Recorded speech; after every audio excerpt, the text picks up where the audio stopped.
अगले 72 घंटे की मौसमी सूरत हाल के बारे में कुछ मालूमात दी जाती है कि अगरचे आज शुमाल मशरक साइड में बारिशें हो रही हैं, तो आज भी वहाँ पर बारिश होगी। बाकी बात करें कल की, कल दोपहर के वक्त जेलम चकवाल, मियाँ वाली, तलागंग से लेकर पिंडी इस्लामाबाद, इसके अलावा मर्दान, पिशावर, नौशेरा, सवाबी, यहाँ पर बारिश होने के इम्कान हैं। कल की रात की और जुमे के दिन तो लाहौर, कसूर, शेखुपुरा, ननकाना साहब, फैसलाबाद, सरगोदा, खुशाब, यहाँ पर हल्की फुल्की बारिश होने के इम्कान तकरीबन 1-2 मिलीमीटर तक बारिश हो सकती है। बाकी जो गुजरांवाला, मंडी, बहाउद्दीन, नरवाल, सियालकोट, इसके अलावा पिंडी, इस्लामाबाद, जेलम, चकवाल, यहाँ पर तकरीबन 20 मिलीमीटर तक बारिश हो सकती है। इसके अलावा बात करें मर्दान, सवाबी, पिशावर, यहाँ पर भी बारिश होने के इम्कान हैं 19 सितंबर को, जुम्मे के दिन।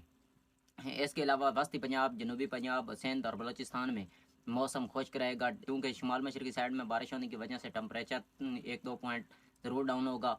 तो इसके बाद तकरीबन 20 से लेकर 25 तक जमकर धूप निकलेगी और शदीद गर्मी रहेगी और टेम्परेचर तकरीबन 39-40 तक जा सकता है। बाकी अक्टूबर में भी तकरीबन 34 टेम्परेचर मेंटेन रहेगा और कोई बारिश नज़र नहीं आ रही अक्टूबर में।